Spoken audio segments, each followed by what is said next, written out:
Dieu a conclu cette alliance.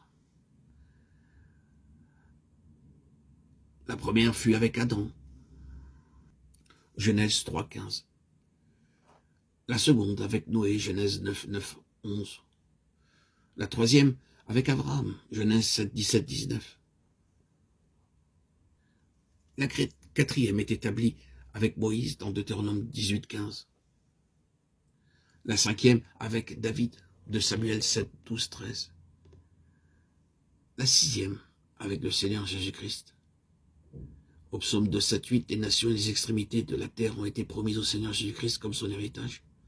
Nous devons donc réclamer sa possession en tant que ses co-ouvriers de Corinthiens 6, 1. Il a un héritage en Australie, au Canada, en Amérique, aussi bien qu'en Inde. Nous devons réclamer cet héritage. Il est mort pour tous les hommes, mais le diable les garde sous sa coupe. Ces âmes doivent être délivrées. Je suis ici en son nom. Je dois aller en son nom réclamer l'héritage du Seigneur Jésus-Christ. Et la septième alliance a été conclue avec le croyant. Par le sacrifice du Seigneur Jésus-Christ, le péché a été enlevé pour toujours. Hébreux 10, 12, 17. Ces lois seront écrites dans nos cœurs. Ésaïe 43, 25. Même illettré, un homme peut recevoir de Dieu la connaissance des choses divines en dépit de ses limitations humaines. Je peux jouir des mystères célestes à cause de l'alliance de Dieu avec moi. Toutes les fois que je vois l'arc-en-ciel, je crois de nouveau en son alliance et par la foi en ses paroles et en ses alliances immuables. Dieu nous élève de plus en plus haut. Les 7 couleurs dans l'arc-en-ciel représentent les 7 alliances. Apocalypse 21, 7 promet que le vainqueur héritera toutes choses. Le but de Dieu en nous aidant à vaincre est de nous qualifier pour hériter toutes choses et de jouir pleinement de ce que Dieu a en réserve pour nous dans la nouvelle création.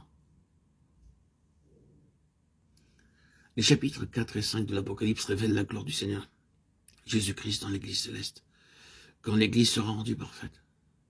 Monte ici, dit la voix, afin que Dieu puisse révéler à Jean les choses qui doivent arriver plus tard. La parfaite Église céleste, ce que nous verrons, ce que nous serons, quelle sera notre position, ce qui arrivera à la fin des temps et dans la vie à venir. Pour comprendre ces mystères célestes, nous devons apprendre à marcher par l'Esprit, Apocalypse 4, 2. Ceux qui marchent uniquement sur des bases terrestres les trouvent difficiles à comprendre, car il n'est pas possible de saisir ces mystères par la compréhension intellectuelle, Galates 5, 25. Le trône de notre Seigneur Jésus-Christ est l'objet central dans le ciel, Apocalypse 4, 2, 9. Celui qui est assis dessus, Apocalypse 5, 7, avait l'apparence d'une pierre de jaspe et de sardoine, Apocalypse 4, 3, absolument transparente, sans défaut, parfaite en pureté et en sainteté. Et il veut que nous soyons participants de cette sainteté, Hébreux 12, 10.